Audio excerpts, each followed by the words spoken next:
ஓம் ஸ்ரீ குருப்யோ நமஹ. ஹரிஹி ஓம். ஓம் மௌனவ்யாக்யா பிரகடித பரபிரம்மதத்வம் யுவானம் வர்ஷிஷ்டாந்தே வசதிருஷிகணைராவ்ருதம் பிரம்மனிஷ்டைः ஆச்சார்யேந்திரம் கரகலித சின்முத்ரமானந்தரூபம் ஸ்வாத்மாராமம் உதிதவதனம் தட்சிணாமூர்த்திமீடே யன்னித்யமானந்தமனந்தமேகம் சிவேதி நாம்னா ஸ்ருதயோ கிருணந்தி தஸ்யாவதாரோ நரரூபதாரி கிருபாசுதாப்தி புவி ராமகிருஷ்ணः ஜனனீம் சாரதாம் தேவீம் ராமகிருஷ்ணம் ஜகத்குரும் பாதபத்மே தயோ ஸ்ருத்வா பிரணமாமி முகுர்முகுः யம் பிரம்மா வருணேந்திர ருத்ரமருதः ஸ்துன்வந்தி திவ்யைஸ்தவைः வேதைः சாங்கபதக்ரமோபனிஷதைः गायन्ति यं सामगाः ध्यानावस्थिततद्गतेन मनसा पश्यन्ति यं योगिनो यस्यान्तं न विदुःसुरासुरगणा देवाय तस्मै नमः. नमः पङ्कजनाभाय नमः पङ्कजमालिने नमः पङ्कजनेत्राय नमस्ते पङ्कजाङ्ग्रये निगमकल्पतरोर्गलितं फलं शुकमुखात् अमृतद्रवसंयुतं पिबत भागवतं रसमालयं मुहुरहो रसिका भुवि भावुकाः यं प्रव्रजन्तमनुपेतमपेतकृत्यं द्वैपायनो विरहकातर आजुहाव पुत्रेति तन्मयतया तरवोऽभिनेतुः तं सर्वभूतहृदयं मुनिमानतोऽस्मि.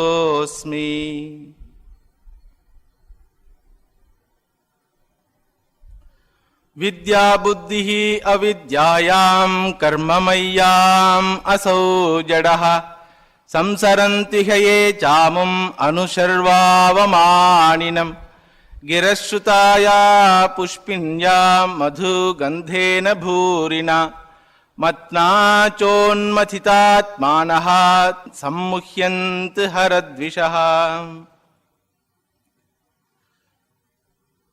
தக்ஷனுடைய யாகத்தில் பங்கேற்க வந்த பகவான் சங்கரனை தக்ஷன் நிந்தை செய்தான். அந்த நிந்தையை கேட்டுக்கொண்டு சமதர்ஷியான பகவான் எந்த ஒரு கெடுதலும் தக்ஷனுக்கு செய்யாமல் அங்கிருந்து சென்று விட்டார். ஆனால் சிவநிந்தையை கேட்க சகிக்காத சிவபக்தர்களின் தலைவனாகிய நந்திகேஸ்வரர் தக்ஷனுக்கு சாபம் அளிக்கின்றார்.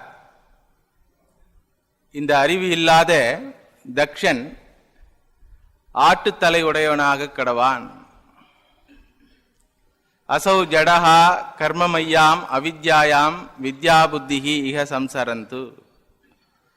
அவித்யாயாம் வித்யா புத்திஹி, எந்த விஷயங்கள் எல்லாம் அவித்யைக்கு மேலும் மேலும் உரம் ஊட்டக்கூடியவோ அப்படிப்பட்ட கர்ம மார்க்கத்தை அனுஷ்டானம் செய்தவனாக, அவற்றையே வித்யா என்று ஞானம் என்று புரிந்து கொண்டவனாக, குழப்பத்தில் உள்ளவனாக இருக்கின்ற இந்த அறிவற்ற தக்ஷன் சம்சாரத்தில் மேலும் மேலும் உழலக்கடுவான். 3 விதமான சாபங்களை கொடுக்கின்றார். முதல் சாபம், தக்ஷனுக்கு இந்த அஞ்ஞானம் தொடர்ந்து இருக்கட்டும் என்ற சாபம், வேத தரிசனம் தொடர்ந்து இருக்கட்டும் என்ற சாபம். இரண்டாவது சாபம், இவனுடைய வாழ்க்கை புலனின்மங்களையே உழன்று கொண்டிருக்கட்டும் என்ற சாபம். மூன்றாவது சாபம், மிருகத்தனமான இந்த வாழ்க்கையை வாழக்கூடிய இவனுக்கு மனித தலை தேவையில்லை, எனவே ஆட்டுத்தலை போதுமானது, இவனுக்கு ஆட்டுத்தலை உண்டாகட்டும் என்று மூன்றாவது சாபம். பெரியவங்க அதுல ஒரு கேள்வி கேட்கிறாங்க, எத்தனையோ விலங்குகள் இருக்கு, இதுல ஆடை ஏன் செலக்ட் பண்ணாரு நந்திகேஸ்வரர்? இந்த ஆடு என்ன பண்ணும், மே மே மேன்னு கத்தும். மே மே மே அப்படின்னு சம்ஸ்கிருதத்தில் என்ன அர்த்தம்னா, எனது எனது எனதுன்னு அர்த்தம். என்னுடையது என்னுடையது. மம புத்தி. ஆட்டுக்கு சம்ஸ்கிருதம் தெரியுமா சுவாமின்னு கேட்கக்கூடாது. சம்ஸ்கிருதத்தில் அந்த ஒலிக்கு இப்படி ஒரு அர்த்தம். அந்த மாதிரி மே மே, என்னுடையது என்னுடையது, தேகம் என்னுடையது, இந்திரியங்கள் என்னுடையவை, இந்த ஜடமான மனதும் என்னுடையது, உலகத்தில் உள்ள பொருட்கள் எல்லாம் என்னுடையது, இந்த அரசாங்கம் என்னுடையது என்று மமக்காரத்தை வளர்த்து கொள்ளுகின்ற வாழ்க்கையாக இருக்கட்டும் என்று சொல்லி ஆட்டுத்தலை அவனுக்கு உண்டாகட்டும் என்று சாபம் கொடுத்தார். நந்திகேஸ்வரருடைய கோபம் அடங்கவில்லை. திரும்பி பார்க்கின்றார். இந்த தக்ஷன் சிவனிந்தை செய்த பொழுது அமைதியாக பூஜாரிகள் எல்லாம் உட்கார்ந்து கொண்டிருந்தார்கள். பிராமணர்கள், பூஜாரிகள், யாகத்தை நடத்தி வைக்க வந்தவர்கள், வேதத்தை நன்றாக கற்று உணர்ந்தவர்கள். அப்படிப்பட்டவர்கள் செய்கின்ற இந்த யாகத்தில் சிவனிந்தை இருக்கவே முடியாது. அப்படி சிவனிந்தை செய்கின்ற ஒருவனை இவர்கள் கண்டிக்காமல் அமைதியாக உட்கார்ந்து பார்க்கின்றார்களே என்ற கோபம் நந்திகேஸ்வரருக்கு உண்டாகி அவர்களுக்கும் சாபத்தை கொடுக்கின்றார். சர்வாவமானினம் அமும் அணு தேஜ. யாரெல்லாம் சிவனை நிந்தை செய்கின்றார்களோ, சிவனை நிந்தை செய்வது என்றால் ஆத்ம ஞானத்தை நிந்தை செய்வது, தியாகத்தை நிந்தை செய்வது, அவர்களெல்லாம் அர்த்தகாம சொர்க்க பிராப்தி பிரதானர்களாக வாழட்டும். ஹரத்விஷா கிரஹா ஸ்ருதயாக புஷ்பின்யாக பூரிணா மதுகந்தேன மத்னா உன்மதிதாத்மானஹ. மனம் குழப்பமடைந்தவர்களாக சம்முஹ்யந்து, மனம் குழப்பமடைந்தவர்களாக இந்த கர்ம மார்க்கமே கதி என்று இருக்க கடவார்கள். இந்திரிய சுகமே வாழ்க்கையின் லட்சியம் என்றும் சொர்க்க சுகத்தை அடைவதே லட்சியம் என்றும் வாழக் கடவார்கள். அவங்க என்ன பாவம் பண்ணாங்கன்னு நம்ம கேட்கலாம். ஒரு இடத்துல ஒரு அதர்மம் நடக்குதுன்னா அந்த அதர்மத்தை சுட்டி காட்டவில்லை என்றால், தட்டி கேட்கவில்லை என்றால், படித்தவர்கள் அதை சுட்டி காட்டவில்லை என்றால், தட்டி கேட்கவில்லை என்றால் அந்த அதர்மத்திற்கு அவர்கள் துணை போகின்றார்கள் என்ற அர்த்தம். அதுதான் மகாபாரதத்தில் அர்ஜுனன் கேட்பான், எங்க தாத்தா என்ன பாவம் பண்ணார்? அப்போ கிருஷ்ணன் சொல்லுவான், திரௌபதியை அவமானப்படுத்தும் போது உங்க தாத்தா அமைதியா இருந்தாருப்பா. படித்தவர் அவர். பீஷ்மர், துரோணர் இவங்கெல்லாம் படித்தவங்க, ஆனால் அமைதியா இருந்தாங்க. அதர்மத்தை தட்டி கேட்காமல் இருப்பது அதர்மத்திற்கு துணை போவதாக அர்த்தம். எனவே அவர்களும் இந்த பாபத்தில் பங்கு கொள்வார்கள் என்று கூறினார். அதே போல இங்கேயும் இந்த பூஜாரிகளாகிய வேதம் படித்தவர்களாகிய இவர்கள் வாயை திறக்காமல் அமைதியாக இருந்தார்கள். தக்ஷனை பண்படுத்த முயற்சி செய்யவில்லை. ஏன் அப்படின்னா தட்சிணம் கிடைக்காம போயிடுமோன்னு பயம். அவன் ராஜா, லோகாதிபதி, தட்சிணை கொடுக்காம போயிடுவானோ, நமக்கு ஏன் வம்பு? அது இல்லாம ராஜ பயம் வேற இருக்கின்றது. எனவே இந்த பூஜாரி வர்க்கங்களும் இந்த கர்ம மார்க்கத்தில் உழன்று கொண்டிருக்க கடவார்கள். இக சம்சரந்து,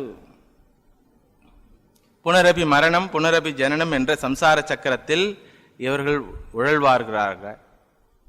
சர்வபக்ஷா த்விஜா விருத்யைஹி திருத வித்யா தபோவிருதாக வித்த தேகேந்திரியா ராமாக யாச்சகா விசரந்திஹ.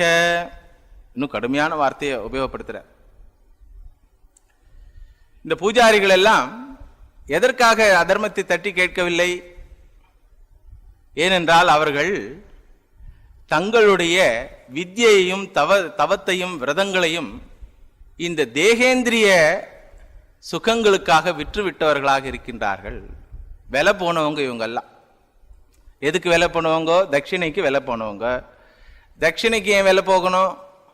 அது இருந்தால் தான் மீதியெல்லாம் நடக்கும், குடும்பம் நடக்கணும் என்று தங்களுடைய வித்யை, ஸ்காலர்ஷிப், தவம் எல்லாவற்றையும் இந்த உலக விஷயங்களுக்காக விற்றுவிட்டவர்கள். வித்த தேகேந்திரியா ராமாக, பணத்தாசை பிடித்தவர்கள். இவர்கள் சர்வபக்ஷா பவந்து, ஆச்சாரம் இல்லாதவர்களாக எதை கிடைத்தாலும் அதை அனுபவிப்பவர்களாக மாறட்டும். யாச்சகா சன் விசரந்து, பிக்ஷைக்காரர்களாக மாறட்டும்.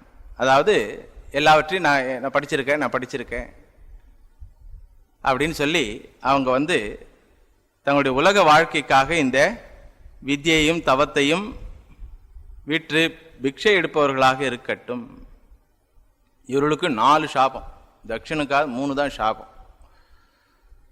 இந்த அதர்மத்துக்கு துணை போனவங்களுக்கு 4 சாபம். முதல் சாபம் சம்முஹியந்து, வாழ்க்கையின் லட்சியம் எது என்று தெரியாமல் கர்ம மார்க்கத்தையே லட்சியமாக கொண்டு, போகத்தையே லட்சியமாக கொண்டு வாழக்கிடவார்கள், குழப்பம் அடைந்தவர்களாக வாழக்கிடவார்கள். 1. ஈக சம்சரந்து, சம்சார சக்கரத்தில் உழண்டு கொண்டிருப்பவர்களாக வாழக்கிடவார்கள். 2வது சாபம். 3வது சாபம் சர்வபக்ஷாக பவத்து, எது கிடைத்தாலும் அதை அனுபவிப்பவர்களாக வாழக்கிடவார்கள். 4வது சாபம் யாச்சகாக சன் விசரந்து, விச்சைக்காரத்தனமான வாழ்க்கையை வாழக்கிடவார்களாக. இது கேட்டவுடனே மனசுக்கு கொஞ்சம் கஷ்டமா தான் இருக்கு. வேதம் படித்தவங்கள நந்திகேஸ்வரர் இப்படி திட்டாரே, எவ்வளோ கஷ்டப்பட்டு வேதம் படித்து அந்த யாகங்களை எல்லாம் நிர்வாணம் செய்து ஸ்வாஹா ஸ்வாஹா ஸ்வாஹான்னு சொல்லி எல்லாருக்கும் பூஜையெல்லாம் பண்ணி வைக்கிறவங்கள போய் மந்திரம் தெரியாத ஜனங்களுக்கெல்லாம் அவங்க தான் கதி.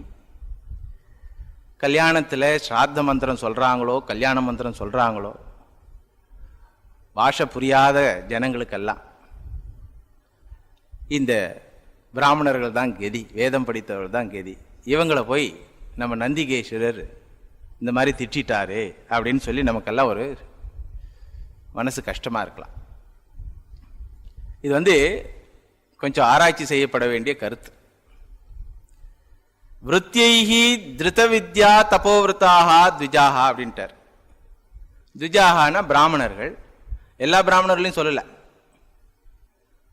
எந்த பிராமணன் தன்னுடைய வித்யையும் தவத்தையும் விரதங்களையும் அனுஷ்டானங்களையும் விருத்தியைஹி உலக வாழ்க்கைக்காக உபயோகப்படுத்துகின்றானோ, விற்று விடுகின்றானோ, அந்த பிராமணனை பற்றி பேசுகின்றார்.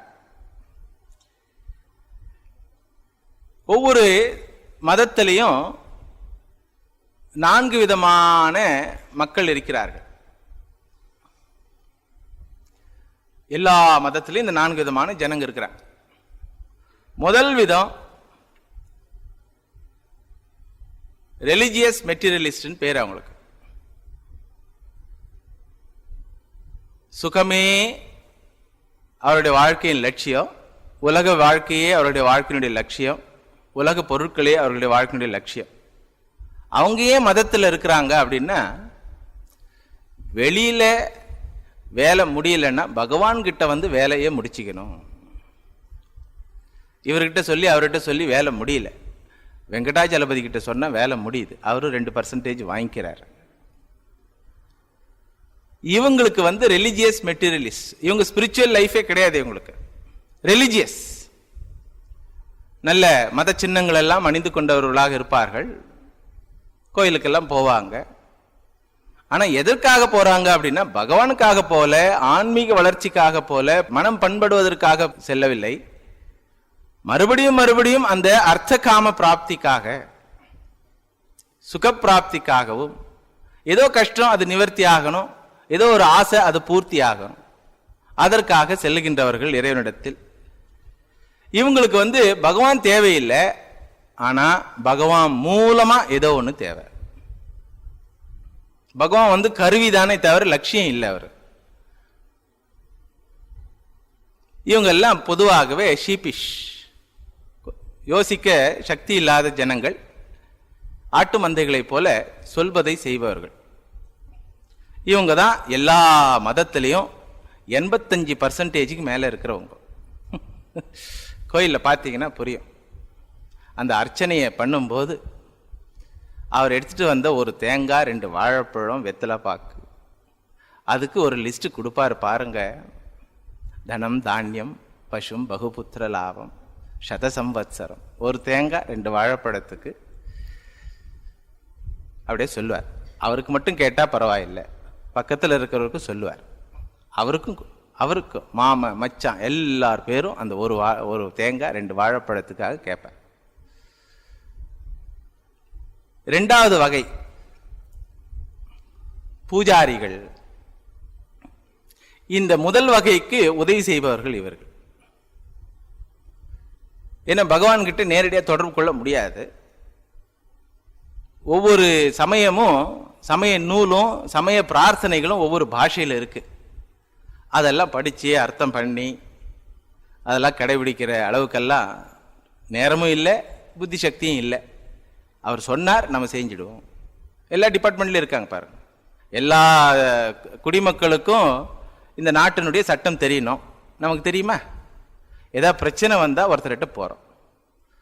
நம்ம உடம்பை எப்படி ஆரோக்கியமாக வைத்துக் கொள்ள வேண்டும் என்பது எல்லோருக்கும் தெரிந்து கொள்ள வேண்டிய விஷயம். நமக்கு தெரியுமா?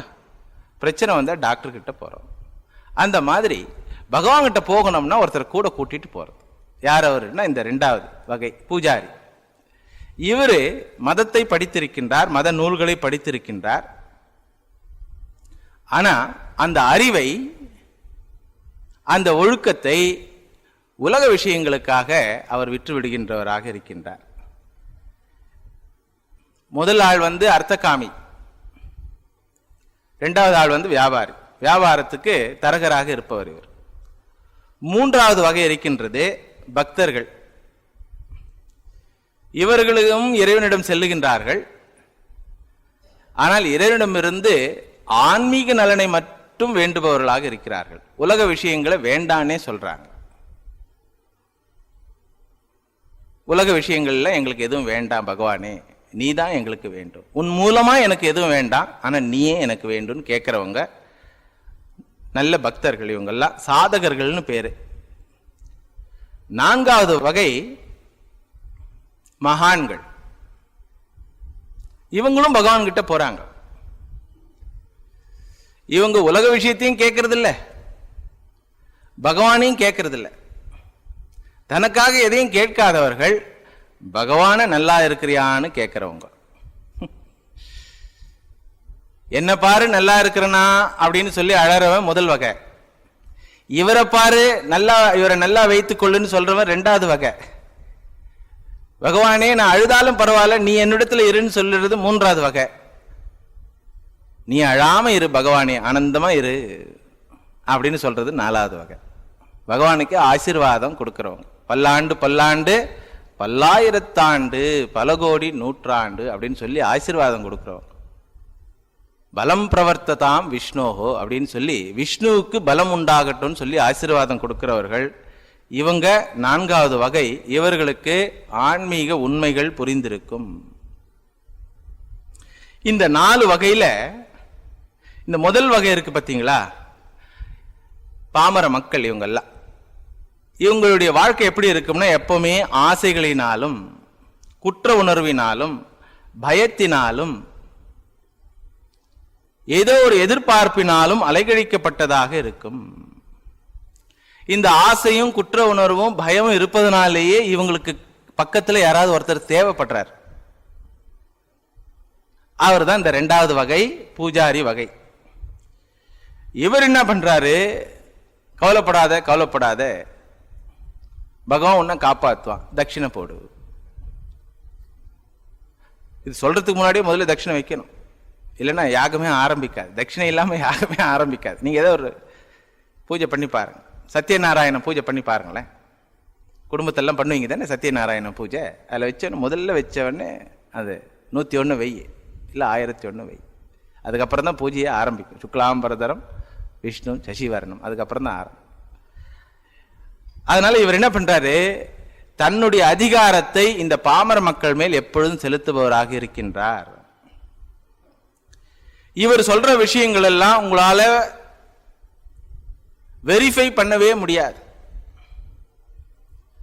ஆய்வு செய்ய முடியாது. கடவுள் ஒருவன் இருக்கின்றான் தெரியாது, சொல்லியிருக்கார். உங்களுக்கு யார் சொன்னாங்க பூஜாரி ஐயா அப்படின்னா, சாஸ்திரம் சொல்லுதுன்னு சொல்லுவார். எதை கேட்டாலும் என்ன சொல்லுவாருன்னா, சாஸ்திரம் சொல்லுது. எல்லா மதங்கள்லயும் அவங்கவுங்க ஒரு சாஸ்திரம் வச்சிருக்காங்க இல்லையா? சொர்க்கம் இருக்கின்றது எப்படிங்க உங்களுக்கு தெரியும்? சாஸ்திரம் சொல்லுது. அங்க போனா ரம்பா ஊர்வசி டான்ஸ் இருக்கும் எப்படிங்க உங்களுக்கு தெரியும்? சாஸ்திரம் சொல்லுது. இந்த பூஜை சுவாஹா சுவாஹா சுவாஹான்னு இங்க நெய்யை கொஞ்சோண்டு எடுத்து ஊத்திட்டா அங்க உங்களுக்கு எல்லாம் டிக்கெட் கிடைக்குன்னு சொல்றீங்களே, எப்படி சொல்றீங்க? சாஸ்திரம் சொல்லுது. அவர் சொல்றது பொய் இல்லை, உண்மைதான். ஏன்னா சாஸ்திரம் பிரமாணன்றதுனால அந்த பிரமாணத்தை அவர் கையாள்பவராக இருப்பதனால அவர் சொல்றது உண்மைதான். ஆனா உங்களால ஆய்வு செய்ய முடியாது. இவரு தான் ஒவ்வொரு மதத்தையும் காப்பாற்றுகின்றவர். இந்த பூஜாரி தான் மதத்தை காப்பாற்றுகின்றவர். மத சின்னங்கள்லாம் இருக்கு இல்லையா? கோயில், பூஜைகள், சாஸ்திரம், இது எல்லாத்தையும் காப்பாற்றி கொண்டு இருப்பவர் இவர் தான். ஆனா அதுல சோகமான விஷயம் என்னன்னா தியாக புத்தி இல்லாதவராக இருப்பார். அதுதான் சோகம். இப்படிப்பட்டவருக்கு ஒரு தியாக புத்தி வந்துடுச்சுன்னா உடனே ஞானம்தான். ஏன்னா மொத்தமே அவர் மனசுக்குள்ள இருக்குது. பிரம்மவிதா ஆப்னோதி பரம், பிரம்மவிது ஆப்னோதி பரம்னு வேதத்தில் படிக்கிறார். குழந்தையா இருக்கும்போது படிக்கிறார். அது புரிஞ்சுடுத்துன்னு வச்சுங்களேன், மோட்சம்தான். ஆத்ம ஞானம் உடனே கிடைக்கும் அவருக்கு, அந்த ஜென்மாலே கிடைக்கும். ஏன்னா அவ்வளோ அனுஷ்டானத்தோடு இருக்கார், ஆச்சாரத்தோடு இருக்கார், மடியா இருக்கார், பொய் சொல்லாம இருக்கார். நான் சொல்றது நல்ல பிராமணன்னு சொல்றேன். ஆனா வைராக்கியம் இல்லை. ந கர்மணான பிரஜயா தனேன தியாகே நைகே அமிர்தத்வமானுஷு பரே நாக்கம் நிஹிதம் குகாயாம் விப்ராஜதே தத் யதயோ விஷந்தி அப்படின்னு நல்ல ஆனந்தமா அக்ஷர சுத்தமா சாண்டிங் பண்ணுவார். பண்ணி முடிச்சுட்டு ஆரத்தி காண்பிச்சு, ஆரத்தி எடுத்துங்கோ, தட்சிணை போடுங்கோ அப்படின்வார். ஏன்பா இப்பதானப்பா பாடன நீ ந கர்மனா நான் பிரஜையா தனேன்னு சொல்லி புரியாதுப்பா. அதனால இவருக்கெல்லாம் வார்த்தைகள் புரியும், அதனுடைய அர்த்தம் தெரியாது. அதனாலவே தத்துவம் தெரியாத அஞ்ஞானியாக வாழ்கின்றவர். இவர் உண்மையாக நடந்து கொள்பவராக இருந்தா அந்த மதத்துக்கு ரொம்ப உபயோகப்படுகின்றவர் இவர். ஏன்னா 85% மக்களை வழிநடத்தக்கூடிய சக்தி படைத்தவர் இவர் தான். சமுதாயத்தில் தர்மத்தை காப்பாற்றக்கூடியவர் இவர் தான். எல்லாருக்கும் இவர்கிட்ட போவாங்க, சனி தோஷம் என்ன பண்றது சுவாமி, இந்த ப்ராப்ளம் அந்த ப்ராப்ளம். சன்னியாசிக்கிட்ட வரமாட்டாங்க. சன்னியாசிக்கிட்ட அவர் என்ன சொல்லுவார், இதெல்லாம் தெரிஞ்சுதான் நானே வந்துட்டேன், வேணும்னா நீயும் வந்துரு. அதனால இவர் பூஜாரி கிட்ட தான் போவார். அந்த பூஜாரி நேர்மை உள்ளவராக இருந்தால், அனுஷ்டானம் உள்ளவராக இருந்தால், தவம் உள்ளவராக இருந்தால் அந்த மதம் ரொம்ப ஆனந்தமான மதமா இருக்கும், மக்களுக்கு பயன்படக்கூடிய மதமாக இருக்கும். ஆனா அந்த பூஜாரிக்கு சுயநலம் மிகுந்து விட்டால், உலக ஆசைகள் வளர்ந்து விட்டால், சமுதாயத்தின் மேல் என்னுடைய சக்தியை நான் காட்ட வேண்டும், இந்த சமுதாயம் எனக்கு கீழ் அடிமையாக இருக்க வேண்டும் என்ற விபரீதமான எண்ணம் வந்துவிட்டால் இவர் என்ன பண்ணுவாரு, இவர்கிட்ட அந்த வேத சக்தி இருக்கு இல்லையா, சாஸ்திர சக்தி, இந்த கர்ம அனுஷ்டானங்கள்லாம் தெரியுது இல்லையா, அதை வைத்து அந்த சமுதாயத்துக்கு தீங்கு இழைப்பவராக மாறிவிடுவார். அதனால தான் இந்து மதத்தில் என்ன பண்ணிட்டாங்கன்னா, நீ பூஜாரி வர்க்கத்தில் இருப்பவனாக வாழ வேண்டும் என்று ஆசைப்படுவனாக இருக்கின்றாயா, முதல் கடமை என்ன தெரியுமா, உன்னுடைய வித்தியை நீ விற்கக்கூடாது. எதை சொல்லி கொடுத்தாலும் அதுக்கு சம்பளம் வாங்கக்கூடாது. தட்சிணை வாங்கலாம், ஆனா சம்பளம் வாங்கக்கூடாது. ரெண்டும் ஒன்று தானே சுவாமின்னு கேட்கலாம். சம்பளம்னா நீங்க டிமாண்ட் பண்றது, தட்சிணைன்னா பக்தர் உங்களுக்கு விருப்பப்பட்டு கொடுப்பது. குறையாகவும் கொடுக்கலாம், ஜாஸ்தியாகவும் கொடுக்கலாம், அது அவருடைய மனோநிலையை பொறுத்து. ஆனால் சம்பளம் என்பது என்ன, demand. So you should not demand. ஏழ்மையில வாழணும். பிராமணர்கள் எல்லாரும் ஏழ்மையில தான். நம்ம பெரியவங்க 150 வருஷத்துக்கு முன்னாடி கூட உஞ்சவிருத்தி பிராமணர்கள் நிறைய பேர் இருந்தாங்க. அது மார்கழி மாதம் பார்த்தீங்கன்னா காலையில் நல்ல அற்புதமாக பஜனை பாடிக்கொண்டு உஞ்சவிருத்தி எடுப்பாங்க. உஞ்சவிருத்தினா என்ன சுவாமின்னு கேட்டாலும் கேட்பீங்க. உஞ்சவிருத்தின்னா வீடு வீடாக போய் பகவானுடைய நாமத்தை சொல்லி அரிசியோ காய்கறியோ பழமோ உணவுப் பொருளை, சமைக்காத உணவுப் பொருளை வாங்கி கொண்டு வருவது, பிக்ஷை எடுப்பது.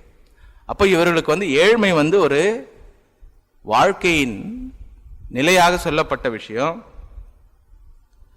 எப்பொழுதும் அவர் இறைவனை சார்ந்தவராக வாழ வேண்டும். இந்த மூன்றாவது வர்க்கம் இருக்கு பார்த்தீங்களா, இவங்களுக்கு மதத்தை பத்தியும் கவலை இல்லை, ஜனங்களை பத்தியும் கவலை இல்லை, பூஜாரியை பத்தியும் கவலை இல்லை. இவங்க கவலை எல்லாம் நான் எப்போ ரிலீஸ் ஆவேன், போதுண்டா சாமி, ஆட்டம் ஆடியாச்சு, விசிலும் ஊதிட்டாங்க, கால் அடி பட்டாச்சு, வெளியில வரணும், பகவானே எனக்கு விடுதலை கொடு, விடுதலை கொடு, விடுதலை கொடுன்னு சொல்லி இறைவனை சார்ந்த வாழ்க்கை வாழ்வார்கள். இவங்கெல்லாம் ஒரு குறிப்பிட்ட விஷயத்தை பின்பற்றுவர்களாக இருக்க மாட்டார்கள். இந்த பூஜை பண்ணணும், அந்த பூஜை பண்ணணும், சனீஸ்வர தோஷம் நீக்கணும், அதுக்கெல்லாம் கவலையப்பட மாட்டாங்க. சனியா நல்லதா போச்சு, இருக்கிறதெல்லாம் எடுத்துன்னு போயிட்டோம் அப்படின்னு சொல்றோம். முதல் வகை சனின்னாவே பயப்படுவான். இந்த மூன்றாவது வகை பக்தர்கள் சனின்னா ஞானகாரகன், தியாகத்தை உண்டாக்குபவன், நாம் கொடுக்கவில்லை என்பதனால் எடுத்துக்கொண்டு செல்பவன், அதனால அவன் வந்துட்டானா இந்த எடுத்துட்டு போயிடுப்பா அப்படின்னு சொல்றவங்க. இவங்களுக்கு நேரமெல்லாம், வாழ்க்கையில நேரமெல்லாம் ஏதோ ஒரு ஆன்மீக சாதனையிலேயே போயிடும். அதனால மற்றவங்க கிட்ட சண்டை போடுறதுக்கு நேரம் கிடையாது இவங்களுக்கு. நீ பெருசா, நான் பெருசா, உன் கடவுள் பெருசா, என் கடவுள் பெருசா அப்படின்றது சண்டை போடுறதுல நேரம் கிடையாது. அவங்களுக்குள்ள ஏதோ ஒரு உத்வேகம், இறைவன் இருப்பது உண்மை, நான் அவனை நேசிக்கின்றேன், அவன் என்னை இந்த சம்சாரத்திலிருந்து காப்பாற்றுவான். அதற்கு ஒரு குருநாதர், என்னுடைய சம்பிரதாயத்தில் ஒரு குருநாதர் எனக்கு வழிகாட்டிருக்கார், அந்த வழியை நான் பின்பற்றி கொண்டு நான் உண்டு, என் வேலை உண்டுன்னு இருப்பேன் அப்படின்னு இருக்கிறவங்க இந்த பக்தர்கள். எதற்காக முயற்சி செய்யறாங்கன்னா ஆத்ம ஞானத்திற்காகவும் மோட்சத்திற்காகவும் முயற்சி செய்வார். நான்காவது வகை மகான்கள். அவங்களுக்கு மோட்சம், ஆத்ம ஞானம் கிடைத்து விட்டது என்பதனால எந்த ஒரு உலக ஆசையும் இல்லை, இறைவனுடன் நெருங்கி தொடர்பு கொண்டவர்களாக இருப்பார்கள், தியாகமும் பக்தியும் ஞானமும் உள்ளவர்களாக இருப்பார்கள். இப்ப இந்த 4 வகையில எந்த வகை பக்தனுடைய கருத்து கடைசியான கருத்து என்று ஒப்புக்கொள்ளப்படுகின்றதோ அதை வைத்துதான் அந்த மதத்தினுடைய தரம்.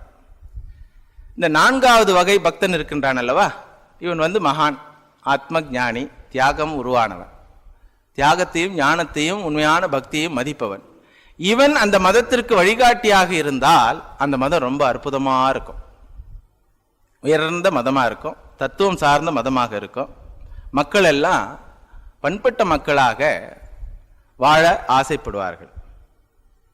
2வது வகை சொன்ன இல்லையா, பூஜாரி வகை, அவங்க இந்த மதத்தை வழிகாட்டுபவர்களாக இருந்தால், அதுலயும் நேர்மையற்றவர்களாக இருந்து மக்களுடைய பாமரத்தனத்தை பயன்படுத்தி கொண்டு அவர்களை அடக்கி ஆள விரும்புபவர்களாக இருந்தால் அந்த மதம் பிரச்சனைக்குரிய மதம் ஆயிடும். அதனால தான் பார்த்தீங்கன்னா ரிலிஜியஸ் ஹிஸ்டரி ஆஃப் தி வேர்ல்டுன்னு ஒரு ஹிஸ்டரி இருக்கு. எல்லா மதங்கள்லையும் எப்ப எல்லாம் நேர்மையற்ற பூஜாரி வர்க்கம் மதத்தை ஆட்சி செய்ய விருப்பப்பட்டதோ அப்போதெல்லாம் மதங்கள் எல்லாம் பிரச்சனையில் இருந்தது. செமிட்டிக் ரிலிஜன், ஆப்ரஹாமிக் ரிலிஜன் சொல்லுவாங்க, அதாவது ஜூடாயிசம், கிறிஸ்டியானிட்டி, இஸ்லாம், இந்த 3 மதங்கள்ல இந்த 4வது வகை ஆளே இல்லை, இருந்தாலும் அவன் வாய்ஸ் எடுபடாது.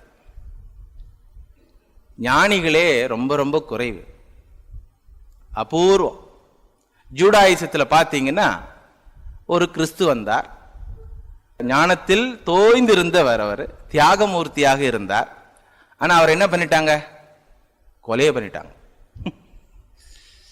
அவர் எதற்காக போராடினார் பார்த்தீங்கன்னா, அவருடைய வாழ்க்கையில இந்த மத குருமார்களை எதிர்த்து போராடினார், நேர்மையற்ற மத குருமார்களை எதிர்த்து போராடினார், அதனால கொலை பண்ணிட்டாங்க. சரி, இவரை பின்பற்றுவர்களாக இருக்கின்ற கிறிஸ்தவர்கள் இருக்கின்றார்கள் அல்லவா, அவங்க என்ன பண்ணாங்க அப்படின்னா, அவங்களும் இந்த மாதிரி மகான்களை மதத்தை ஆட்சி செய்ய விடவே இல்லை. கிறிஸ்தவ மதத்தில் ஒரு காலத்தில் நிறைய மகான்கள் இருந்தாங்க. Francis of Assisi, Joan of Arc, Meister Eckhart, இந்த மாதிரி நிறைய மகான்கள். இவங்க எல்லாம் ஞானிகள். வாழும்பொழுதே இறைவனை கண்கூடாக கண்டவர்கள், வாழும்போதே இறைவனுடன் பேசிக்கொண்டு வாழ்ந்தவர்கள். இஸ்லாமை எடுத்துக்கொண்டாலும் அப்படித்தான். சூஃபி செயின்ஸ்னு இருந்தாங்க. இந்த மாதிரி மகான்களை மதத்தை ஆட்சி செய்ய விடவே இல்லை. மத குருமார்கள் என்ன பண்ணாங்க தெரியுங்களா? கொலையே பண்ணிட்டாங்க. இவங்கெல்லாம் இந்த மத குருமார்கள் சொல்வதை கேட்க மாட்டார்கள். ஆனால் இறைவனிடத்தில் ஒன்று இருப்பு வாழ்கின்ற வாழ்க்கை, ஞானத்திலும் தியாகத்திலும் இருக்கின்ற வாழ்க்கை. இந்த ரிலிஜியன்ல இந்த மகான்களுடைய கருத்துக்களை முதன்மையாக ஏற்றுக்கொள்ளாத காரணத்தினாலேயே அந்த மதங்கள் என்ன ஆயிடுதுன்னா அக்ரசிவ் ரிலிஜியன் ஆயிடுது. இதெல்லாம் ஹோலி வார்ஸ், குரூசேட்ஸ், விச் ஹண்ட்ஸ், அடி உத குத்து, மாறியா இல்லையா. இந்து சமுதாயத்திலையும் இப்படி இருந்தது, இந்து மதத்திலையும் இப்படி இருந்தது. ஒவ்வொரு உருவக் கடவுளை வைத்துக் கொண்டு சண்டையிட்டுக் கொண்டு விஷ்ணு பெரியவன், சிவன் பெரியவன் அப்படின்னு சண்டையிட்டுக் கொண்டிருக்கும் பொழுது மகான்கள் வந்தாங்க. ரெண்டுமே சிறியவங்க தான்ப்பா, நீ தான் பெரிய ஆள். ஒரே ஒரு சைத்தன்யம் தான் இருக்கின்றது, அந்த சைத்தன்யம் தான் உயர்ந்தது, உருவமற்றது, அருவமான விஷயம். அந்த சைத்தன்யம் உலகமாக பல்வேறு வடிவங்களில் பல்வேறு தேவதைகளாக உருவாகி இருக்கின்றது. உருவத்தை வைத்து பார்த்தால் ஒன்று பெரியது ஒன்று சிறியது என்று எதுவுமே இல்லை. உருவத்திற்கு பின்னால் இருக்கின்ற தத்துவத்தை வைத்து பார்த்தால் அந்த தத்துவம் தான் உயர்ந்தது அப்படின்னு சொல்லுகின்ற மகான்கள் இருந்தாங்க. அதனால இந்து மதம் கொஞ்சம் பொழைச்சிடுது. அதனாலதான் மகாபாரத காலத்துல இந்த மாதிரி யாக யஜ்ஞங்களை செய்து கொண்டு அந்த யாக யஜ்ஞங்களின் பலனாக அடைகின்ற சக்திகள் இருக்கின்றதல்லவா, அந்த சக்திகளை அஸ்திரமாக வைத்துக்கொண்டு அதர்மமான வாழ்க்கை நடத்தி கொண்டிருந்த எல்லாரையும் பகவான் க்ளோஸ் பண்ணிட்டான். எல்லாம் ஆளுக்கு ஒன்று ஒன்று அஸ்திரம் வச்சுருந்தாங்க. மந்திரம் சொன்னா பாம் ஆயிடும். அது எவ்வளோ பெரிய சமாச்சாரம்! ஐயோ, நினைச்சாவே பயமா இருக்கு. ஒரு புல்லை எடுத்து வைத்து கொண்டு மந்திரத்தை சொன்னா ஆட்டம் பாம் ஆயிடும், பிரம்மாஸ்திரம் ஆயிடும். எவ்வளோ டேஞ்சர்! அது யாருக்கிட்ட இருக்கணுமோ அவங்க கிட்ட தானே இருக்கணும். அது யார்கிட்டயோ போயிடுது, கர்ணங்கிட்ட கூட போயிடுது. அதனால பகவான் பார்த்தா, ஐயோ சரியில்லை. பீஷ்மருக்கு தெரியும் பிரம்மாஸ்திரம், துரோணருக்கு தெரியும், கர்ணனுக்கு தெரியும், அஸ்வத்தாமனுக்கும் தெரியும்.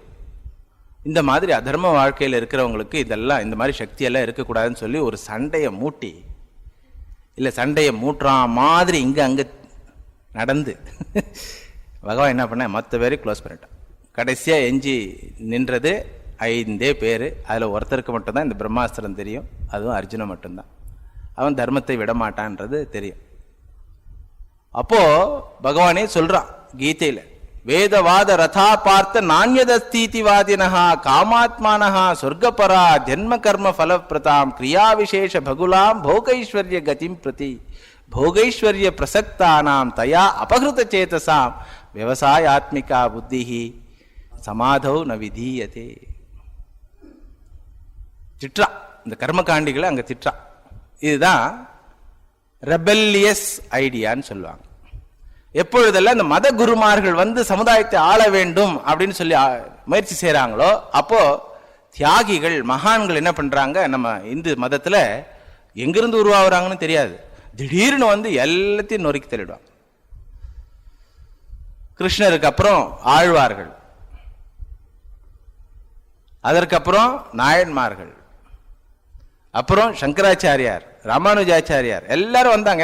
என்ன பண்ணாங்க, சமுதாயத்தில் இருக்கிற இந்த சீர்கேடுகளை, சண்டை சச்சரவுகளை, எதையோ அடிப்படையாக வைத்துக்கொண்டு அமைதி இல்லாமல் வாழுகின்ற இந்த சமுதாயத்தை, சண்டை போட்டுக்கொண்டு எதையோ அடிப்படையாக வைத்துக்கொண்டு சண்டை போட்டுக்கொண்டு அமைதி இல்லாமல் வாழுகின்ற இந்த சமுதாயத்தை தட்டி கேட்பவர்களாக வந்தார்கள்.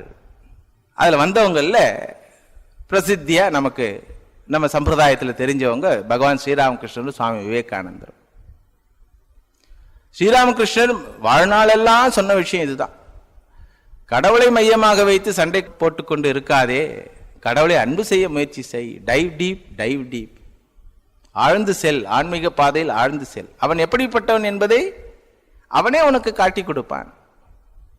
மற்றவர்கள் சொன்ன விஷயத்தை வைத்துக் கொண்டு ஏன் நீ சண்டையிட்டுக் கொள்கின்றாய்? அதேதான் சுவாமி விவேகானந்தர் ஊரா சுத்தி இங்க சொன்னாரு, இங்க கேட்கல, அதனால அமெரிக்கா போய் அங்க சொன்னார். அதுக்கப்புறம் நம்ம ஆளுங்கெல்லாம் கொஞ்சம் கேட்டாங்க. அங்க என்ன சொன்னார்? கிணற்று தவளைகளாக இருக்காதீர்கள்.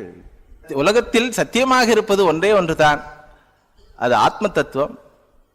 அதை தெரிந்து கொண்டவர்களாக, அதோடு தன்னை ஐக்கியப்படுத்தியவர்களாக ஆன்மீக நிலையில் வாழுங்கள். மதங்கள் எல்லாம் அந்த நிலைக்கு அழைத்து செல்லக்கூடிய கருவிகளாக இருக்கட்டும் அப்படின்னு சொல்லி இந்த கிணற்று தவளை கதையை சொன்னார். சண்டை போடாதீங்க, நான் சொல்றதுதான் சரின்னு முடிவு செய்து விடாதீர்கள் அப்படின்னு சொல்லி அந்த கதை சொன்னார். போன வாரம் உங்களுக்கு அந்த கதையை சொன்னேன். அதுல ஒரு கருத்து இருக்கு, தத்துவம் இருக்கு.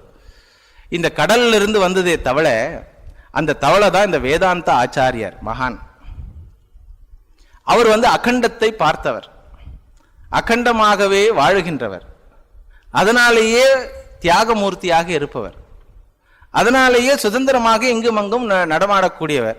ஏதோ ஒரு பிராரப்த வசத்தினால இந்த மாதிரி கிணற்று தவளை மாதிரி இருக்கின்ற மக்களை பார்க்கும் பொழுது அவர் சொல்லுகின்ற விஷயம் என்ன?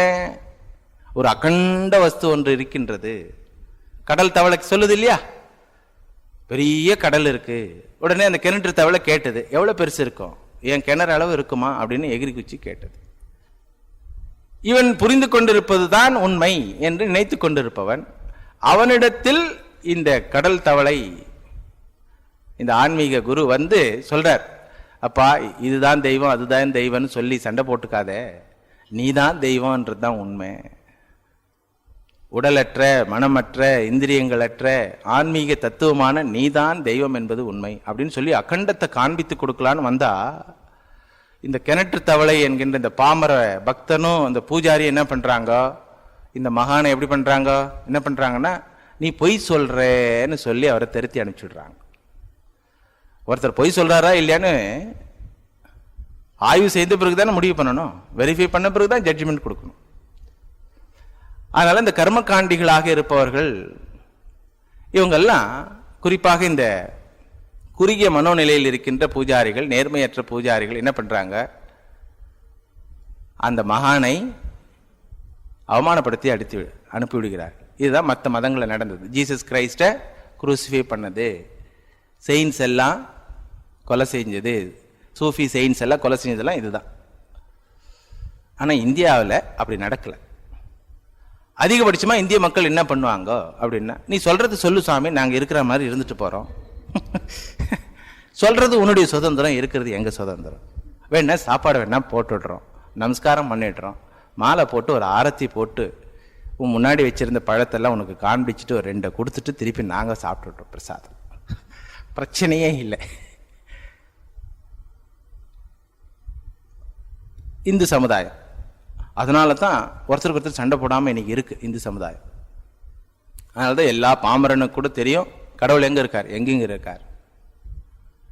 ஆனா மற்ற மதங்கள்ல கடவுள் எங்க இருக்காருன்னா மேலதான் காமிச்சாகணும், வேற வழியே கிடையாது. O Father in heaven, not in earth. புரியுதுங்களா? அப்போ ஒரு திசையில் இருக்கின்றார், ஒரு இடத்தில் இருக்கின்றார், ஒரு உருவத்தோடு இருக்கின்றார், இப்படித்தான் இருக்கின்றார். அவரை இந்த பாஷையில தான் நம்ம வழிபடணும். இஸ்லாம்ல தமிழ்ல நமாஸ் பண்ண முடியுமா? பண்ணவே முடியாது. அரபிக் லாங்குவேஜில் தான் பண்ணியாகணும், வேற வழியே கிடையாது.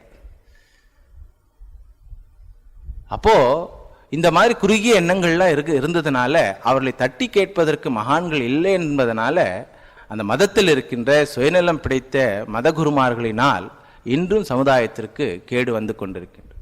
இப்ப கூட பாருங்க, இஸ்லாமிக் ஸ்டேட் எல்லா சண்டையும் எதுக்காக? ஒரு கேலிஃபேட், கேலிஃபேட்னா மத குரு, தலைமை மத குரு, அவரை நிறுவனம் செய்வதற்காக எத்தனை உயிர்கள். அதே மாதிரி கேத்தலிக் சர்ச்சில் ஒரு போப் சீட்டு கிரியேட் பண்றதுக்கு 1300 வருஷம் சண்டை நடந்தது. இதெல்லாம் ஹோலி வார்ஸ், குரூசேட்ஸ், விச் ஹண்ட்ஸ், இதெல்லாம் பெரிய சரித்திரம், படிக்காதீங்க, நமக்கு தேவையில்லை. அப்போ கர்மகாண்டத்தை பின்பற்றி அதிலேயே உழன்று கொண்டு அதையே சாரம் என்று கருதி அதனால் வருகின்ற இந்திரிய சுகத்தையே வாழ்க்கையின் லட்சியமாக கருதி வாழ்கின்ற வாழ்க்கை பரிதாபத்திற்குரிய வாழ்க்கை. அப்படிப்பட்ட வாழ்க்கை ஆன்மீக சாதகர்களுக்கு தேவையில்லை. ஆன்மீக சாதகர்கள் இந்த எந்த பிரச்சனையிலையும் ஈடுபடாம எல்லாரையும் பற்றி தெரிஞ்சுக்கின்னு கொஞ்சம் தூரமா இருந்து நீங்க சொல்றத சொல்லுங்கோ, நாங்க ஜோசியர் சொல்றார் சனி தோஷம் வந்திருக்குது, இந்த மாதிரி பூஜை பண்ணணும் அப்படின்னு சொன்னாருன்னா உங்ககிட்ட நீங்க உண்மையான ஆன்மீக சாதகரா இருந்தீங்கன்னா கேட்கலாம், யாருக்கு சாமி சனி தோஷம்? உனக்கு தான் அப்படின்னுவார். எனக்குன்னு சொல்றீங்களே, நான் யார் என்று உங்களுக்கு தெரியுமா அப்படின்னு கேட்டீங்கன்னா அவர் என்ன சொல்ற, வேற ஒரு கிளையண்ட் இருக்காருப்பா, டைம் வேஸ்ட் பண்ணாத, போயிடு. புரியுதுங்களா? அப்போ ஆன்மீக சாதகர்கள் ஞானத்தை அடிப்படையாக கொண்டு, பக்தியை அடிப்படையாக கொண்டு, தியாகத்தை அடிப்படையாக கொண்டு, ஒழுக்கத்தை அடிப்படையாக கொண்டு வாழ்கின்ற வாழ்க்கையாக இருக்க வேண்டும். அப்படி வாழும் பொழுது நாமும் ஆன்மீக செல்வத்தை அடைபவர்களாக, ஆனந்தத்தை அடைபவர்களாக வாழ்வோம். நாம் வாழ்கின்ற மதமும் சமுதாயமும் அமைதியாக இருக்கும். இந்த நேர்மையற்ற பூஜாரிகளுடைய பேச்சுகளை கேட்டு அவர்களுக்கு அடிமையாக வாழ்கின்ற பாமர மக்கள் நிறைய ஆயிட்டாங்கன்னா அந்த மதத்தில் அமைதி இல்லாமல் போயிடும். பாருங்களேன், அவர் அந்த காலிஃபேட் சொல்றாருன்றதுக்காக தங்களுடைய உயிரையே ஜிஹாத் என்ற ஒரு தத்துவத்தை அடிப்படையாக வைத்து உயிரையே கொடுத்துடுறாங்க. ஏன்? ஏன்னா அவர் அந்த மத குருமார் சொன்னார், இப்படி செஞ்சா உனக்கு அங்க நல்ல பலன் கிடைக்கும் அப்படின்னு சொன்னார். அதை இவர் வெரிஃபை பண்ணவே இல்லை, ஆனால் தன்னுடைய வாழ்க்கையே கொடுத்துடுறார். எவ்வளோ நல்லவங்களா இருக்கலாம். அதே மாதிரி மற்ற மதங்களில் பார்த்தீங்கன்னா இந்த மத மாற்றம் செய்பவர்கள் இருக்கிறார்கள் அல்லவா, அவங்கள நீங்கள் எதுவுமே யோசிக்கவே வைக்க முடியாது. ஏன்னா மொத்தமே இன்டாக்ட்ரினேட்டட்னு சொல்லுவாங்க. நான் வணங்குகின்ற இயேசுதான் உண்மையான கடவுள், நீங்கள் வணங்குகின்ற தெய்வங்கள் எல்லாம் பிசாசுக்கள் என்றது அவருடைய தீர்மானம். எப்படிப்பா நீ கண்டுபிடிச்ச அப்படின்னா, அதுதான் எங்களுக்கு சொல்லி கொடுத்தாங்கன்னு சொல்லுவார். சொல்லி கொடுத்தவர் எப்படி கண்டுபிடிச்சார்? அதுதான் அவருக்கு இன்னொருத்தர் சொல்லி கொடுத்தார். கடைசியாக எங்கேயோ ஒரு இடத்துல போய், ஒரு புஸ்தகத்தில் போய் நிற்கும். இந்த வாதம் எங்கே போய் நிற்கும்? ஒரு புஸ்தகத்தில் போய் நிற்கும். அதனால சுவாமி விவேகானந்தர் இதை பற்றி பேசும்போது கொஞ்சம் கடுமையாகவே பேசுகின்றார். இந்த சிக்காகோ சபையில் இந்த மத தீவிரவாதமும் குறுகிய மனப்பான்மையும் கொண்ட நேர்மையற்ற குருமார்கள் இருக்கும் வரை இந்த உலகத்திற்கு அமைதி இருக்காது என்பதை பேசுகின்றார். முதல் பேச்சிலே இது அழகாக சொல்லப்படுது. சுவாமி விவேகானந்தருடைய இந்த சிக்காகோ சொற்பொழிகளுடைய முதல் சொற்பொழிவை கொஞ்சம் வாசிக்கிறேன், கேளுங்க. இன்பமும் இதயமும் கனிந்த உங்கள் வரவேற்புக்கு பதிலளிக்க உங்கள் முன் நிற்கிறேன். என் இதயத்தில் மகிழ்ச்சி பொங்குகின்றது, அதனை வெளியிட வார்த்தைகள் இல்லை. உலகத்தின் மிக பழமை வாய்ந்த துறவியர் பரம்பரையின் பெயரால் உங்களுக்கு நன்றி கூறுகின்றேன். அனைத்து மதங்களின் தாய் மதத்தின் பெயரால் நன்றி கூறுகின்றேன். பல்வேறு இனங்களையும் பிரிவுகளையும் சார்ந்த கோடிக்கணக்கான இந்து பெருமக்களின் பெயரால் நன்றி கூறுகின்றேன். அனைத்து மதங்களின் தாய் மதத்தின் பெயரால் நன்றி கூறுகிறேன்னா எதை வச்சு சொல்றாரு? நம்ம சனாதன தர்மத்தை சொல்றார். பிற மத கொள்கைகளை வெறுக்காமல் மதித்தல், அவற்றை எதிர்ப்பின்றி ஏற்றுக்கொள்ளுதல் ஆகிய இரு பண்புகளை உலகத்துக்கு புகட்டிய மதத்தை சார்ந்தவன் நான் என்பதில் பெருமை அடைகின்றேன். உலகத்தில் உள்ள அனைத்து நாடுகளாலும் அனைத்து மதங்களாலும் கொடுமைப்படுத்தப்பட்டவர்களும் நாட்டை விட்டு விரட்டி அடிக்கப்பட்டவர்களுக்கும் புகலிடம் அளித்த நாட்டை சேர்ந்தவன் நான் என்பதில் பெருமைப்படுகின்றேன். ரோமானியரின் கொடுமையால் தங்கள் திருக்கோயில் சிதைந்து சீரழிந்த அதே வருடம் தென்னிந்தியாவிற்கு வந்து எங்களிடம் தஞ்சமடைந்த அந்த கலப்பற்ற இஸ்ரேல் மரபினர்களுள் எஞ்சி நின்றவர்களை மனமாற தழுவிக்கொண்டவர்கள் நாங்கள் என்று கூறிக்கொள்வதில் பெருமைப்படுகின்றேன். பெருமைமிக்க ஜொராஸ்ட்ரிய மதத்தினரின் எஞ்சியிருந்தோருக்கு அடைக்கலம் அளித்து இன்னும் பேணி காத்து வருகின்ற மதத்தை சார்ந்தவன் என்பதில் பெருமை கொள்ளுகின்றேன். பிரிவினைவாதம், மதவெறி போன்றவற்றை கண்டித்து இவை இல்லாத ஒரு சமுதாயம் உருவாக வேண்டும் என்ற நல்ல எண்ணத்துடன் இன்று காலையில் இந்த பேரவையின் ஆரம்பத்தை குறிப்பிட முழங்கிய மணி மத வெறிகளுக்கும் வாளாலும் பேனாவாலும் நடைபெறுகின்ற கொடுமைகளுக்கும் ஒரே குறிக்கோளை அடைய பல்வேறு வழிகளில் சென்று கொண்டிருக்கும் மக்களிடையே நிலவும் இரக்கமற்ற உணர்ச்சிகளுக்கும் சாவு மணியாகும் என்று நான் திடமாக நம்புகின்றேன். அப்போவே சாவுமணி அடிக்கணும்னாரு. மணி அடிச்சிடுச்சு, இன்னும் என்ன நடக்கணுமோ அது நடക്കുന്നதா தெரியல நம்ம கண்களுக்கு, இல்லையா? அப்போ பாருங்க, இன்னும் பிரிவினைவாதம், ஒருவரை ஒருவர் இகழ்ந்து கொள்வது, ஒரு மதத்தை இன்னொரு மதம் தாழ்த்தி சொல்லப்படுவது, ஒரு மதத்திலிருந்து இன்னொரு மதத்திற்கு மதமாற்றம் செய்ய எல்லா விதமான முயற்சிகளும் செய்வது இன்னும் நடந்து கொண்டே இருக்கின்றது. இதெல்லாம் ஏன் இந்த மத குருமார்கள் பண்றாங்க அப்படின்னா, கௌடபாதாச்சாரியார் சொல்றார், சித்தாந்த வியவஸ்தாசு துவைத்தினோ நிச்சிதா திருடம் பரஸ்பரம் விருத்தியந்தே தைஹி அயம் ந விருத்தியதே வைசாரத்யம் து வை நாஸ்தி பேதே விசரசாம் சதா பேத நிம்னா பிருத்தக்வாதா தஸ்மாத் கிருபணஸ்மிருதா. இவர்கள் இந்த நேர்மையற்ற மதகுருமார்கள் பரிதாபத்திற்குரியவர்கள், மன தூய்மை இல்லாதவர்களாக இருக்கின்றார்கள். தாங்கள் புரிந்து கொண்டிருக்கின்ற விஷயத்தையே உண்மை என்று நம்பி அதை நிலைநாட்டுவதற்காக, சமுதாயத்தில் மக்களுடைய மனதில் அதை நிலைநாட்டுவதற்காக ஒருவரை ஒருவரிடம் சண்டை போட்டுக் கொள்பவர்கள். சித்தாந்த வியவஸ்தாசு நிச்சிதா துவைத்தினோ திருடம், நான் வேறு இறைவன் வேறு என்று இந்த துவைத புத்தி கொண்டவர்கள் தங்களுடைய கொள்கையை நிலைநாட்டுவதில் மும்முரமாக இருக்கின்றார்கள். ஏன் அப்படி இருக்கிறாங்கன்னா, வைசாரத்யம் து வை நாஸ்தி, மன தூய்மை இல்லாதவர்களாக இருக்கின்றார்கள், வைராக்கியம் இல்லாதவர்களாக இருக்கின்றார்கள், உலக ஆசைகளை கொண்டவர்களாக இருக்கின்றார்கள். அந்த உலக ஆசைகளை பூர்த்தி செய்வதற்காக இறைவனுடைய பெயரையும் அவனுடைய கொள்கையும் உபயோகப்படுத்துபவர்களாக இருக்கின்றார்கள். இவர்கள் நம்முடைய பரிதாபத்திற்குரியவர்கள் அப்படின்னு சொல்லி கௌடபாதாச்சாரியார் மாண்டூக்கிய உபநிஷத்துக்குன்னு ஒரு காரிக்கை எழுதியிருக்கார், விளக்கம். அதில் சொல்றார். அப்போ அந்த காலத்திலிருந்தே எல்லாம் இருக்குது, தட்சிணிலேருந்து ஆரம்பிச்சது இன்னைக்கு இருக்கு பாரு. அப்போ நமக்கு என்ன படிப்பின அப்படின்னா, எந்த மதத்தையும் எந்த மத கொள்கையும் நாம் தூஷணை செய்யக்கூடாது. அதில் ஏதாவது குறைபாடுகள் இருப்பதாக நமக்கு தெரிந்தால் அதை தெரிந்து கொள்வது நம்முடைய உரிமை. ஆனால் அதை பிறரிடம் சொல்லி தூஷணை செய்யக்கூடாது. நம்மிடம் வருபவரிடம் ஆன்மீக பாதைக்கு முன்னேறுவதற்குண்டான வழிகளை நாம் சொல்பவர்களாக இருக்க வேண்டும். அதுதான் எல்லா பக்தர்களும் மகான்களும் செய்கின்ற காரியம். அப்போ எந்த மதத்தையும் எந்த மத கொள்கையும் நாம் தூஷணை செய்யக்கூடாது. இப்படி இந்த சாபத்துடன் தக்ஷ யஜ்ஞம் முடிந்தது. சிவபெருமான் வீட்டுக்கு போயிட்டார், கைலாசத்துக்கு போயிட்டார். நந்திகேஸ்வரரும் கோபமாக வெளியே வந்துட்டார். இந்த மாதிரி சாபம் கொடுத்த நந்திகேஸ்வரர் பார்த்து பூஜாரிகளுடைய தலைவர் ஒருத்தர் இருக்கார் இல்லையா, ப்ரஹஸ்பதி, அவர் ஒரு சாபம் கொடுக்கிறார். பூஜையே பண்ணாம, புனஸ்காரம் எதுவும் இல்லாமல், சம்ஸ்காரமே இல்லாம பிசாசுங்க மாதிரி நீங்க வாழக்கடவீர்கள் அப்படின்னு கொடுத்துட்டார். நந்திகேஸ்வரர் காதில் கேட்டது, நாங்கள் இப்பவே அப்படிதான் இருக்கிறோம். ஏன்னா தத்துவத்தை புரிந்தவனுக்கு பூஜை என்னது தேவைப்படுது? PhD பாஸ் பண்ணவருக்கு பிரைமரி ஸ்கூலில் ஆல்பபெட்ஸ் தேவையா? தேவையில்லை அப்படின்னு சொல்லி அவர் போயிட்டார்.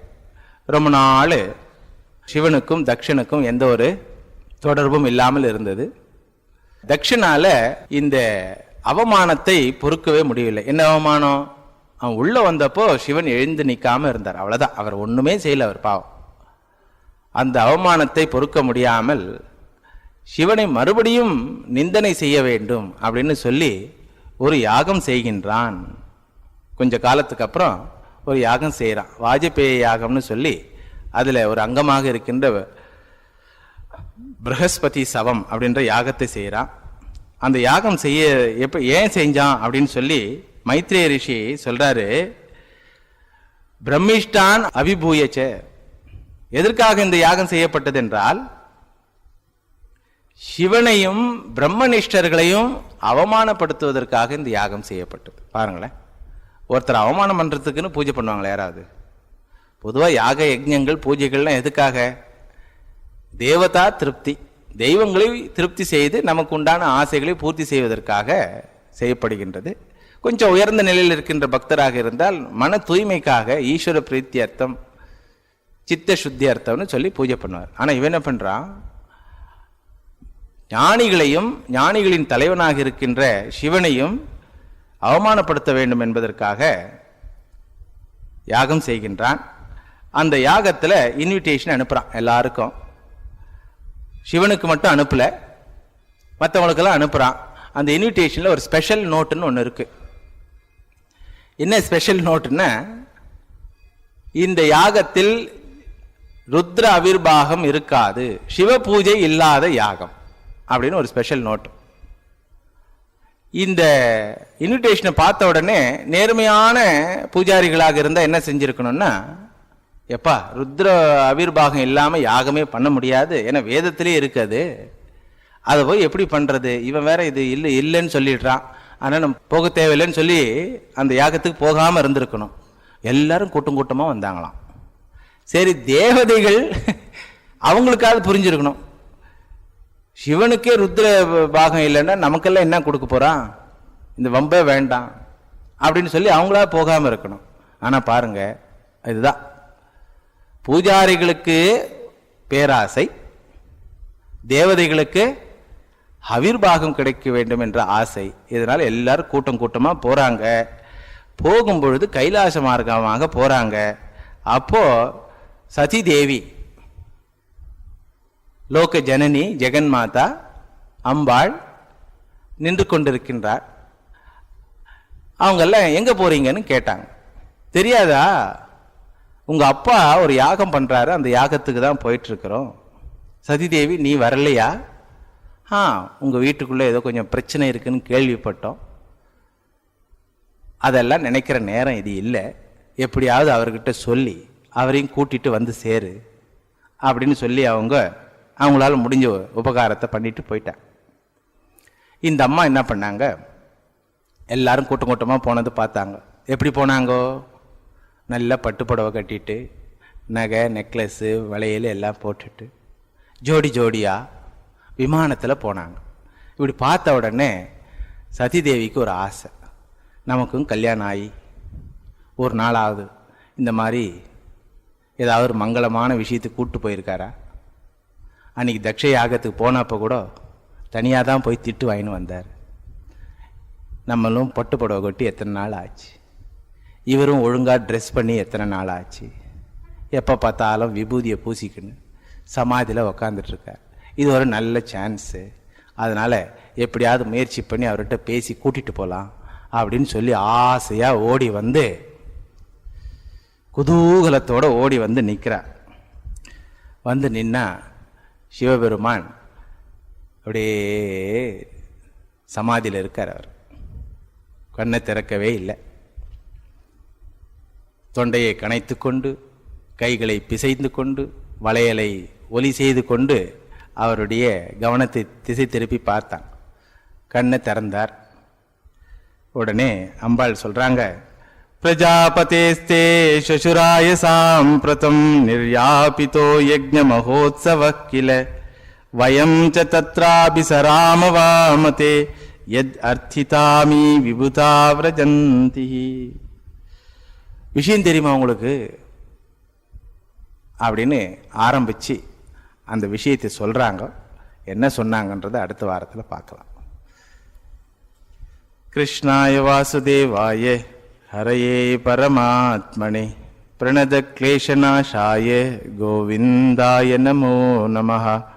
ததேவ ரம்யம் ருச்சிரம் நவம் நவம் ததேவ சஸ்வன் மனசோ மகோத்சவம் ததேவ சோகார்ணவ சோச்சனம் நிருணாம் யதுத்தம ஸ்லோக யசோனுகீயதே. கோபிகா ஜீவனஸ்மரணம் கோவிந்தா கோவிந்தா.